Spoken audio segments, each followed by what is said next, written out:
over the course of the year, they might make enough money to pay for basic living expenses and cover their bills. What the historians tell us that every single new generation gets complaints from the older generation about how they're behaving irresponsibly, immorally. The American dream that was pitched to the Gen Xers and the Boomers is no longer present in today's world. Get a degree, work hard, save money, buy a house, build wealth. For decades, that was the formula. It worked. Not perfectly, but it worked. So why does it feel like it stopped working? Young people are earning more than previous generations in nominal terms. They're working just as hard. They're making smart financial decisions. Yet building wealth feels impossible. Did young people suddenly become bad with money? Or did the rules change? For previous generations, the pathway to wealth was relatively straightforward. Wages grew steadily. Housing was affordable relative to income. Asset prices were reasonable. Debt burdens were manageable. A combination of income growth and modest asset appreciation created wealth over time. It wasn't easy, but it was achievable. A young person in 1980 could realistically expect to earn a middle-class income, save for a down payment in 5 to 10 years, buy a house before age 30, build equity over 30 years, and retire with substantial net worth. This wasn't guaranteed, but the system allowed for it. Here's the problem. The rules changed. Over the last few decades, several things happened simultaneously. House prices exploded. As we explored and why houses became so expensive, housing transformed from shelter into a financial asset. Prices surged far ahead of income growth. Education costs increased dramatically.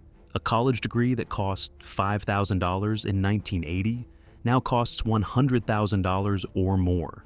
Student debt became the new normal. Asset prices accelerated. Stocks, real estate, and financial instruments appreciated rapidly, far ahead of wage growth. Meanwhile, wages slowed. As we discussed in Why Working Hard Isn't Enough Anymore, wage growth has lagged behind inflation and asset appreciation for decades. And the cost of living rose faster than incomes. Childcare, healthcare, rent, all growing faster than salaries. Here's the key insight. The problem wasn't that incomes stopped growing, it's that everything else grew faster. A young person today earns more dollars than a young person in 1980. But in terms of what those dollars can actually buy, housing, education, healthcare, they've fallen far behind. Housing is the clearest example of this shift. Housing used to be simple. It was shelter. You worked, saved, bought a house, paid it off, built equity, retired, but housing changed. It became an investment asset, a wealth generation machine, a financial product. When housing became an asset, everything changed. Prices started moving on investor sentiment, interest rates, and capital flows, not just local demand for shelter. Young people today aren't just buying a place to live. They're competing with investors, corporate buyers, and capital markets to purchase wealth. The gap is staggering. In 1980, a median home cost 3.5 times median income. Today, that ratio is 5 to 6 times income in many cities. In expensive metros, it's 8 to 10 times. A young person who could theoretically afford a house in 1980 cannot afford one today, despite earning more in nominal dollars. This isn't about poor financial decisions. It's about a fundamental shift in what housing means in the economy. This connects to a bigger pattern we've explored before. As discussed in Why Rich People Keep Getting Richer, modern economies increasingly reward asset ownership over labor. This created a divide. Two groups emerged. Group 1, people who already owned assets when they started appreciating. They bought a house in 1995 for $150,000. Today, it's worth $600,000. They didn't work harder. They didn't make better decisions. They simply owned the asset before it appreciated. Group 2, people trying to buy assets today. They need to save $120,000 for a down payment on a $600,000 house. On a $60,000 salary, that's 2 years of savings, if they don't spend on anything else. The first group became wealthy passively. The second group has to work incredibly hard just to enter the market.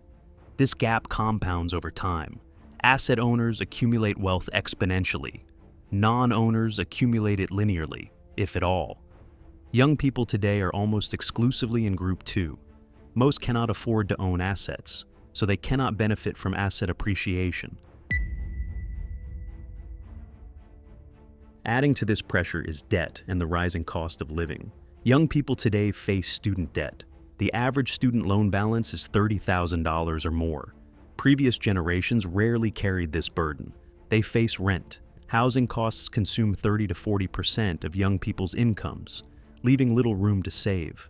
They face healthcare costs, significantly higher than previous generations. Inflation is eroding purchasing power. As we explored in Why Your Money is Worth Less, even modest inflation compounds over decades, reducing what wages can buy. They have lower savings rates. Because costs are high, young people save less than previous generations did at the same age. Here's the crucial insight. Wealth building requires surplus income. You need to earn more than you spend, and invest that surplus into assets. But surplus income has become increasingly difficult to find when basic costs, housing, education, healthcare, consume most of your paycheck. This isn't unique to one country. Young people in Australia face the same housing affordability crisis. Young people in Canada deal with the same educational debt burden. Young people in the UK, New Zealand, and across the developed world report the same feeling. The rules have changed. Why? Because the drivers are global. Low interest rates flooded capital into assets worldwide. Housing became an investment asset everywhere. Education costs surged globally. Inflation affected all developed economies. This isn't one country's problem, it's one generation's problem. The young people of 2025 entered an economic system fundamentally different from the one their parents inherited. Step back, and the pattern becomes clear.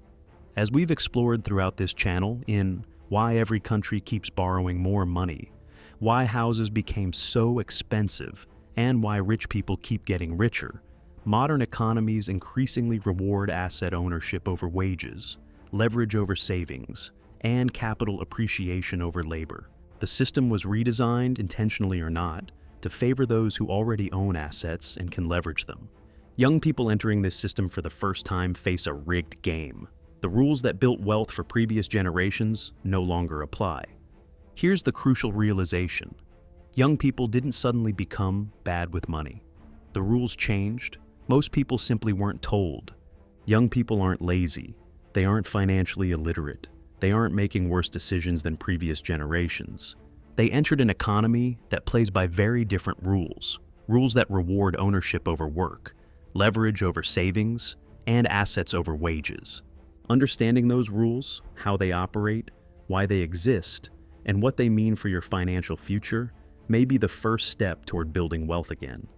The system didn't change by accident, and understanding the system is the only way to navigate it.